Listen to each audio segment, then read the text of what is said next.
Hello student, welcome to my channel German lecture. आज मैं आपको बताऊंगा क्लास 10 साइंस का जितने भी महत्वपूर्ण दीर्घउत्तरीय प्रश्न है सिर्फ एक वीडियो में। ये वीडियो क्लास 10 साइंस के लिए सबसे ज्यादा इंपॉर्टेंट है। अगर आप 2022 बोर्ड एग्जाम में पेपर देने वाले हो तो ये वीडियो आप जरूर देखो। 2022 बोर्ड एग्जाम में 100% पक्का यहां से प्रश्न आएंगे। बहुत सारे क्वेश्चंस आपके बोर्ड एग्जाम में आएगा। ये आपका टारगेट 90+ है। मैं आप लोगों को बहुत अच्छे से पढ़ाने वाला हूं। जितने भी महत्वपूर्ण साइंस के दीर्घउत्तरीय प्रश्न हैं सारे मैं आपको बताने वाला हूं। आप लोग कॉपी पेन लेकर बैठो और सारे क्वेश्चंस नोट कर लेना, याद कर लेना जितना मैं आप लोगों के साथ बताने वाला हूं। ओके, वीडियो को लास्ट तक देखना, वीडियो को लाइक कर देना, अगर आप चैनल पर नए हो तो सब्सक्राइब कर लेना। ओके, पहला प्रश्न आप लोग देखो। ये पहला प्रश्न देखो, पहला प्रश्न आपको तैयार ही कर लेना है। ये बोर्ड एग्जाम के लिए सबसे ज्यादा इंपॉर्टेंट है। अगर आप ये क्वेश्चन नहीं जानते हो तो मैंने ऑलरेडी पढ़ा दिया है, देख सकते हो। लिखा हुआ रासायनिक अभिक्रिया किसे कहते हैं? जो रासायनिक अभिक्रिया होता है वो क्या होता है? सबसे पहले आपको रासायनिक अभिक्रिया का डिफिनेशन लिखना है, परिभाषा लिखना है। फिर आपको लिखना है ये कितने प्रकार की होती हैं। प्रत्येक को उदाहरण देकर समझाइए। सभी को आपको उदाहरण देकर समझाना है। जैसे आपके संयोजन अभिक्रिया, वियोजन अभिक्रिया, द्विविस्थापन अभिक्रिया, विस्थापन अभिक्रिया एंड आपके जैसे बहुत सारी अभिक्रियाएं हैं, तो ये आपको लिखना है। अगर आप लिख दोगे तो आपको फुल मार्क दिया जाएगा। दीर्घउत्तरीय प्रश्न में आपका पूरा मार्क मिल जाएगा, एक भी नंबर आपका नहीं कटेगा। तो ये हमारा पहला सबसे महत्वपूर्ण प्रश्न है क्लास 10 साइंस का दीर्घउत्तरीय प्रश्न।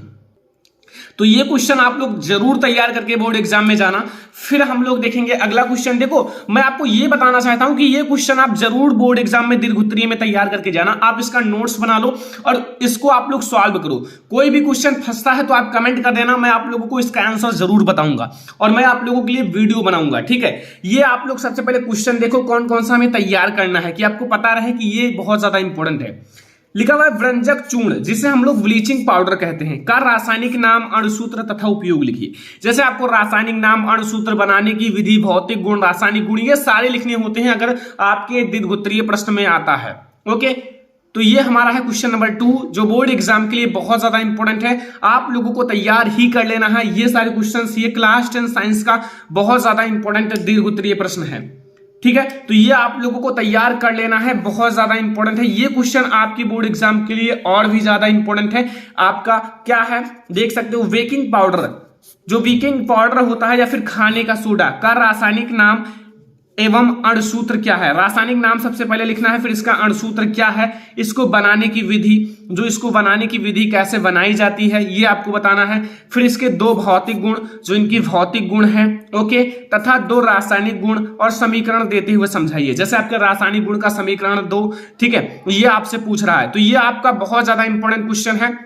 आपका लॉन्ग क्वेश्चन में पूछेगा तो ऐसे पूछेगा कि जैसे आपका बेकिंग पाउडर है, उसका रासायनिक नाम, अणुसूत्र क्या है। ठीक है, फिर आपसे पूछेगा इसको बनाने की विधि, भौतिक गुण, रासायनिक गुण, सारा चीजें लिखना है। और मैंने ऑलरेडी पढ़ाया भी है, सारे चैप्टर्स पढ़ाए हैं साइंस के, तो आप लोग जरूर देखना। ये सारे क्वेश्चन आप चुटकियों में सॉल्व कर लोगे। ओके, अगला क्वेश्चन देखो, ये क्वेश्चन बहुत ज्यादा इंपॉर्टेंट है। ओके, धातु एवं अधातु में से कि मिश्र धातु, जो मिश्र धातु होता है किसे कहते हैं। मिश्र धातु का परिभाषा लिखना है और कॉपर के 2 प्रमुख मिश्र धातुओं के नाम लिखना है, संगठन व उपयोग। जैसे आपको नाम लिखना है इसका, संगठन तथा उपयोग। संगठन मतलब किस किस चीज से मिलकर बनी है।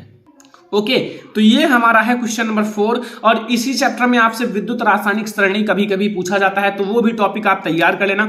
लेकिन ये आपके लिए बहुत ज्यादा इंपॉर्टेंट है, आप लोगों को तैयार करके ही जाना है बोर्ड एग्जाम में। वेरी इंपॉर्टेंट है कि मिश्र धातु की परिभाषा लिखना है और कॉपर के 2 प्रमुख मिश्र धातुओं के नाम, संगठन व उपयोग बताना है। मैंने इसको अभी जल्द ही पढ़ाया है, ठीक है, दीर्घउत्तरीय प्रश्न में, तो आप लोग जरूर देखना वीडियोज को।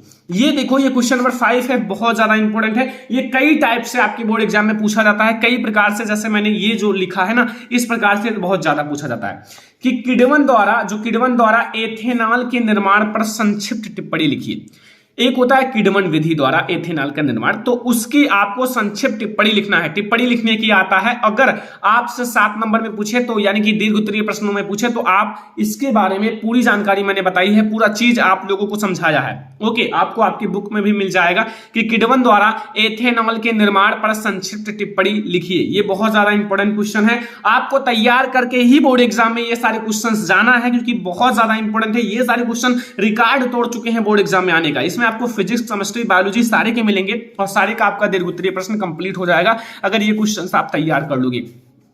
यहां क्वेश्चन नंबर 6 पर आप फोकस करो, बहुत ज्यादा इंपॉर्टेंट है। लिखा हुआ है एस्टरीकरण। जो एस्टरीकरण है, एस्टरीकरण से आप क्या समझते हो?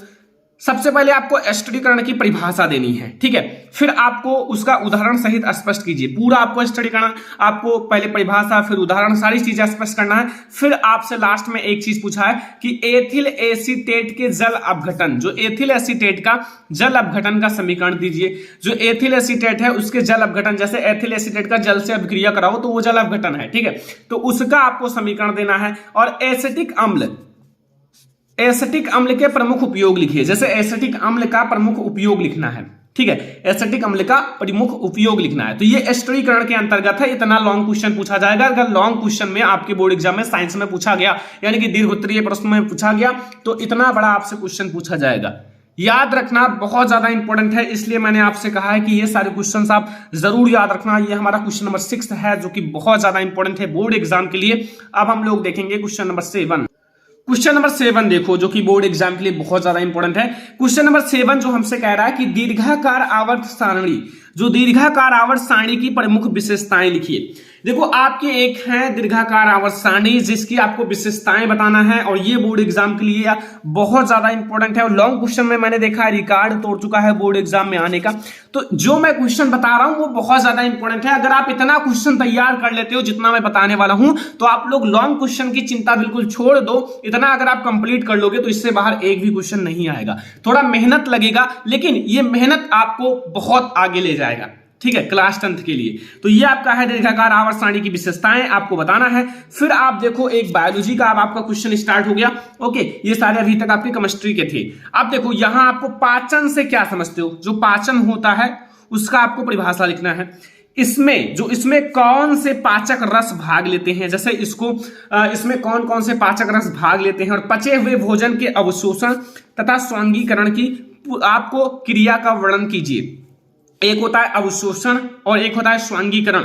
इन सारी चीजों का आपको वर्णन करना है आपको पाचन के अंतर्गत, ठीक है। तो ये हमारा है क्वेश्चन नंबर 8, जो कि आप लोगों को पढ़ के ही जाना है, तैयार करके जाना है, क्योंकि बोर्ड एग्जाम के लिए ये पाचन तंत्र आपके बोर्ड एग्जाम के लिए लॉन्ग क्वेश्चन के लिए सबसे ज्यादा इंपॉर्टेंट है। बायोलॉजी में मैंने देखा है हर साल पूछा जाता है, और ये क्वेश्चन आपकी बहुत ज्यादा इंपॉर्टेंट है। ओके, फिर यहां देखो आपका क्वेश्चन नंबर 9 है कि उत्सर्जन से आप क्या समझते हो? जो उत्सर्जन होता है, उत्सर्जन का नाम आपने सुना होगा, ठीक है, पढ़ा भी होगा जैव प्रक्रम में, लाइफ प्रोसेस चैप्टर में। तो आपको यह बताना है कि उत्सर्जन से क्या तात्पर्य है, और मनुष्य के उत्सर्जी अंग, जो मनुष्य के उत्सर्जी अंग का नाम लिखिए। जैसे मनुष्य के कई सारे उत्सर्जी अंग होते हैं, तो उनका आपको नाम लिखना है। फिर मनुष्य के वृक्क की संरचना, जो मनुष्य में वृक्क पाया जाता है उसकी संरचना तथा क्रिया विधि का सचित्र वर्णन करो। मतलब आपको संरचना तथा क्रिया विधि का सचित्र यानी कि चित्र बना के अच्छे से वर्णन करना है। ये क्वेश्चन इतना ज्यादा इंपॉर्टेंट है कि बोर्ड एग्जाम में रिकॉर्ड तोड़ चुका है आने का बायोलॉजी में। तो ये सारे क्वेश्चंस मैंने जो बहुत ज्यादा इंपॉर्टेंट है वही मैं आप लोगों को बता रहा हूं भाई, कि आप लोग इसे तैयार करके ही जाना। अगर इसे आप मिस करोगे तो फिर समझ लो आपका लॉन्ग क्वेश्चन छूट सकता है। ओके, और मैं आप लोगों को उतना ही बताऊंगा जितना आप याद कर सकते हो। ओके, फिर अब आप लोग देखो क्वेश्चन नंबर 10। क्वेश्चन नंबर 10 में क्या पूछ रहा है, ये भी बहुत ज्यादा इंपॉर्टेंट है कि मेंडल के आनुवंशिकता के नियमों की विवेचना कीजिए। जो मेंडल ने आनुवंशिकता के नियम दिया था उनकी विवेचना करनी है। अब मेंडल के आनुवंशिकता के 3 नियम थे जो कि मैंने ऑलरेडी पढ़ाया है। प्रभाविता का नियम, पृथक्करण का नियम, स्वतंत्र अभिगमन का नियम। ये तीनों नियम मैंने पहले ही पढ़ा दिया है कि आप लोगों का कोई भी कंफ्यूजन ना रहे। ओके, तो ये सारे नियम आप देखकर अपना ये क्वेश्चन कंप्लीट कर सकते हो। अगर ये क्वेश्चन कंप्लीट हो गया तो हो सकता है कि बोर्ड एग्जाम में ये क्वेश्चन आपको जरूर देखने को मिले, क्योंकि मेंडल में चैप्टर में ये सबसे ज्यादा इंपॉर्टेंट क्वेश्चन है। तो ये हमारा यही है कि मेंडल के आनुवंशिकता के नियम की आपको विवेचना कीजिए। अगला क्वेश्चन देखो, क्वेश्चन नंबर 11। देखो यहां लिखा हुआ है कि मानव नेत्र का निम्नांकित चित्र बनाइए। जो मानव नेत्र होता है, ह्यूमन आईज, उसका आपको चित्र बनाना है। चित्र बनाना मैंने ऑलरेडी बताया है। तथा आपको रेटिना पर बनने वाला प्रतिबिंब का किरण आरेख द्वारा समझाइए। ये बहुत ज्यादा इंपॉर्टेंट क्वेश्चन है। लेकिन आप लोग जैसे मानव नेत्र के कई सारे भाग होते हैं, जैसे आपका दृष्टिपटल है, रेटिना है, और ऐसे कई सारे कार्निया हैं, ऐसे कई सारे भाग हैं, तो उसको भी आप लोग याद रखना। उसको भी मैंने साथ में पढ़ाया है कि आप लोगों को वो चीज भी याद रहे। मानव नेत्र की परिभाषा भी बताई है, चित्र भी समझाया है, चित्र कैसे बनता है, सारी चीजें। तो अगर आप हमारे वीडियोज देखते हो तो इन सारे क्वेश्चन से कोई दिक्कत नहीं होगा, आप लोग चुटकियों में इन सारे क्वेश्चन को सॉल्व कर सकते हो। ठीक है, तो ये हमारा ह्यूमन आइज है, यानी कि मानव नेत्र के बारे में है। ओके, अब देखो क्वेश्चन नंबर 12। क्वेश्चन नंबर 12 जो कि बहुत ज्यादा इंपॉर्टेंट है, फिजिक्स का सबसे ज्यादा इंपॉर्टेंट क्वेश्चन वैसे माना जाता है ये क्वेश्चन, कि ओम का नियम क्या है। जो ओम का नियम है वो क्या है, आप लोगों ने सुना भी होगा, क्लास 10th के लिए बहुत ज्यादा इंपॉर्टेंट क्वेश्चन है। और इसके सत्यापन के लिए आवश्यक प्रयोगों का वो आपको वर्णन परिपथ आरेख खींचकर कीजिए। जैसे आपको सबसे पहले ये बताना है कि ओम का नियम होता क्या है, फिर आपको इसका सत्यापन करना है। सत्यापन करने के लिए आपको किरण आरेख खींचना पड़ता है, लाइक आपको चित्र बनाना पड़ता है। ठीक है, अब परिपथ आरेख खींचना पड़ता है। तो वो सारी चीजें मैंने आपको पढ़ाया है, आप लोग सर्च कर सकते हो ओम का नियम बाय शर्मन लेक्चरर, आपको हमारा वीडियो मिल जाएगा। सत्यापन के साथ मैंने आपको पढ़ाया है, जो कि आप लोगों को ऐसा कोई नहीं पढ़ाएगा, तो मैंने आप लोगों को पढ़ाया है, देख लेना वीडियो, बहुत ज्यादा इंपॉर्टेंट है। ये क्वेश्चन है, आप लोगों को कंप्लीट करके ही जाना है बोर्ड एग्जाम में। ओके, फिर आप लोगों को ये क्वेश्चन जरूर कंप्लीट कर लेना है फैराडे का। फैराडे के विद्युत चुंबकीय प्रेरण का नियम लिखिए। जो फैराडे का विद्युत चुंबकीय प्रेरण संबंधी नियम था उसको आपको लिखना है। एंड प्रेरित विद्युत धारा की दिशा ज्ञात करने के संबंध में फ्लेमिंग का नियम लिखिए। ठीक है, अब आप लोग ये आपका नियम बहुत ज्यादा इंपॉर्टेंट है कि फैराडे के विद्युत चुंबकीय प्रेरण का नियम लिखिए और प्रेरित विद्युत धारा की दिशा ज्ञात करने के संबंध में आपको फ्लेमिंग का नियम लिखना है। ठीक है, तो ये आपका है क्वेश्चन नंबर 13। ओके, अब आप लोग ये क्वेश्चन देखो, बस इतना क्वेश्चन आप लोगों को कंप्लीट करना है लॉन्ग क्वेश्चन में। इससे बाहर आपका फिजिक्स हो या केमिस्ट्री हो या बायोलॉजी हो, इससे बाहर नहीं आएगा, ये मैं गारंटी लेता हूं। ठीक है, लेकिन आप लोग कंप्लीट कर लेना। तब लिखा हुआ विद्युत मोटर का निम्नांकित आरेख खींचकर आपको इसको, जो विद्युत मोटर होता है, विद्युत जो मोटर है उसका आप लोग निम्नांकित आरेख खींचिए, मतलब बढ़िया से आपको उसका चित्र बनाना है। और फिर इसका सिद्धांत, क्रियाविधि तथा विद्युत मोटर में विभक्त वलय का क्या महत्व है, इन सारी चीजों का वर्णन करना है, जो कि मैंने ऑलरेडी पढ़ाया है।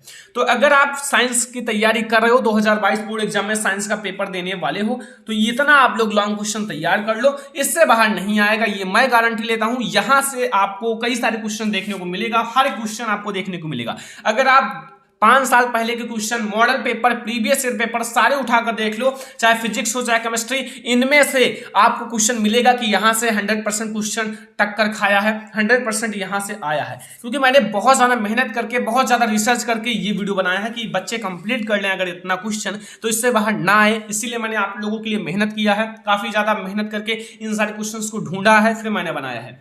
ये वीडियो पसंद आया हो आप लोग लाइक कर देना, अगर आप चैनल पर नए हो तो सब्सक्राइब कर लेना। ठीक है, अगर आपको किसी और सब्जेक्ट में दिक्कत है कमेंट करना, मैं आप लोगों को जरूर प्रोवाइड करूंगा। लेकिन आप लोगों को अगर इसका आंसर चाहिए तो आप लोग इस वीडियो को फटाक से 2000 लाइक तक पहुंचा दो। अगर आप लोग फटाक से 2000 लाइक कर दोगे तो हम आप लोगों को इसका आंसर भी प्रोवाइड कर देंगे बहुत जल्द। तो ये वीडियो पसंद आया हो लाइक कर दो, चैनल पर नए हो तो सब्सक्राइब कर लेना। चलो फिर मिलते हैं नेक्स्ट इंपॉर्टेंट वीडियो में, तब तक के लिए धन्यवाद।